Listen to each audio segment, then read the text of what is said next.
A presidente do Tribunal Superior Eleitoral, ministra Carmen Lúcia, apresentou regras de conduta para juízes durante as eleições de outubro.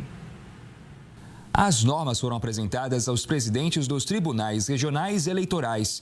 O encontro aconteceu na sede do TSE em Brasília. A lista contém 10 recomendações. Entre elas estão proibições de encontros com candidatos ou aliados, publicações com escolhas políticas pessoais e a determinação da divulgação de agendas com advogados. A ação é vista como um ensaio para o Código de Ética do Supremo Tribunal Federal, que foi proposto pelo presidente do STF, Edson Fachin, e será relatado por Carmen Lúcia.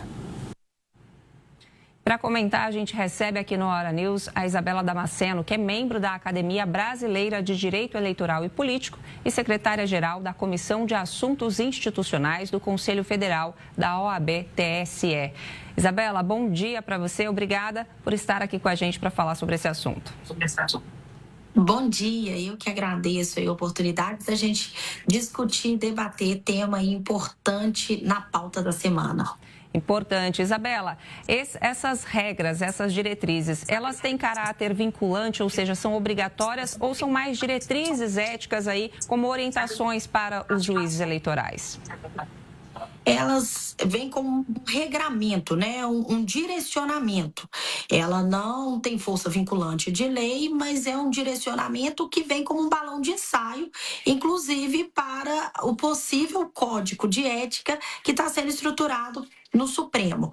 E a Carmen Lúcia, ela já vem a ministra Carmen Lúcia, ela vem de uma preocupação da forma como vem sendo se portando os magistrados, os comentários, as participações em eventos gerais. Então, essas diretrizes, elas vêm pautar e direcionar como vai ser a conduta, principalmente em eleições gerais, que é um termômetro aí muito alto, os ânimos vêm muito acirrados. Então, eu vejo que esse direcionamento, apesar de não ser obrigatório, ele vem com um time muito propício para ser aceito aí pelas condutas dos magistrados de uma maneira geral.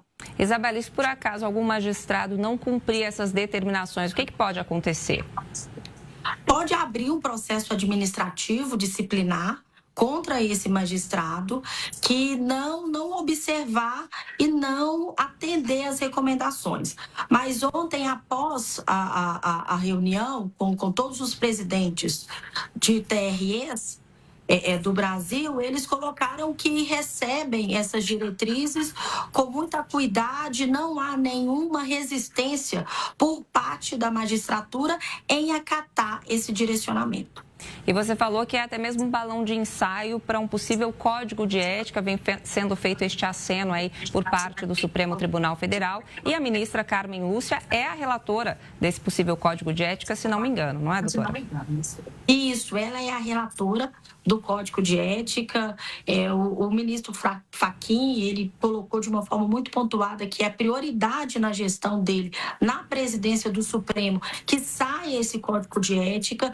Então, eu vejo que é uma oportunidade da ministra, inclusive ela colocou como o 10º direcionamento que a imparcialidade, a transparência é princípio republicano e basilar. Então, ela demonstra de uma maneira muito clara que ela quer combater essa espetacularização da justiça.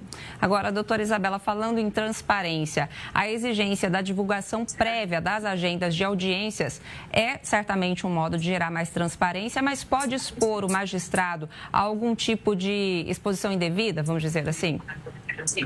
Eu acredito que não, porque a gente tem a transparência, ela é um princípio base. Então, esse desgaste possível, eu não vejo como um possível embate ou uma resistência.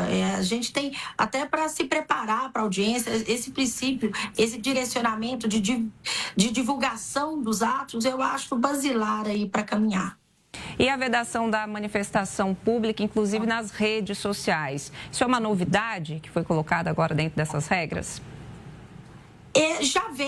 Inclusive nas últimas eleições, já havia também um direcionamento para proibição dos magistrados manifestarem publicamente a sua vontade, seu desejo ou sua opção política. Então, eu vejo que colocar isso como base e a negativa, inclusive, de participar em eventos, isso vem aí casando com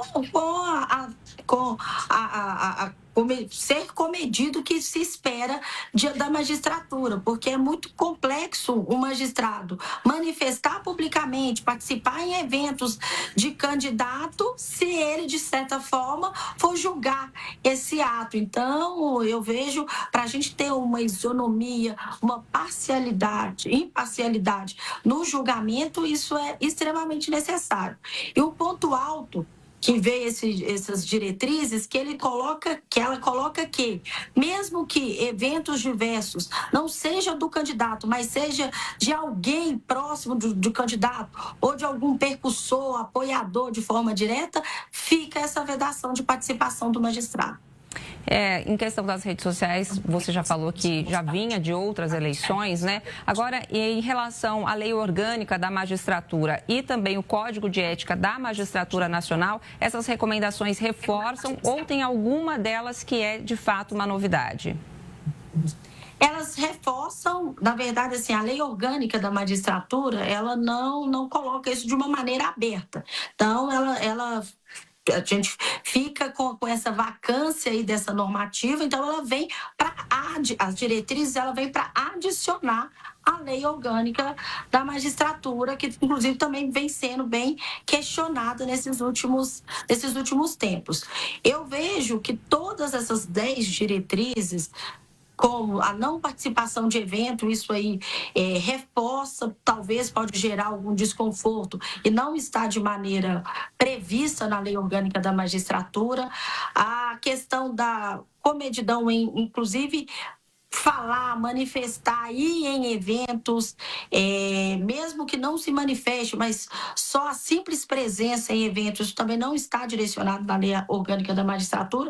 Então, tem todas essas 10 diretrizes, elas colocam coisas que não estão especificamente na lei orgânica, mas ela vem como um reforço aí para pautar a conduta dos magistrados. Agora, doutora Isabela, na sua avaliação, essas medidas elas são suficientes para blindar a justiça eleitoral de possíveis questionamentos nas eleições deste ano?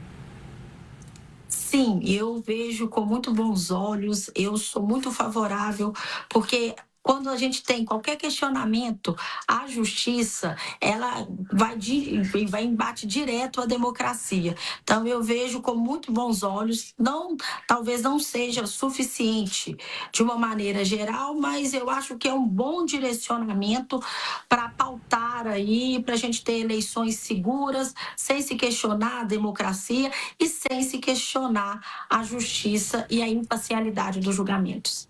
Doutora Isabela, só para encerrar, eu queria falar mais uma vez do Código de Ética, porque é um tema que ganhou reforço nos últimos tempos, dado o cenário da política brasileira, enfim, de alguns escândalos financeiros e as críticas direcionadas a alguns ministros da Suprema Corte. Essa sinalização dessas regras para o Tribunal Regional Eleitoral, ele sinaliza que, de fato, esse Código de Ética ele está encaminhado e que a gente pode esperar isso a curto e médio prazo? Olha, pelo que eu estou lendo e acompanhando, ainda muita resistência do Código de Ética e justamente por próprios ministros e pares dentro do Supremo.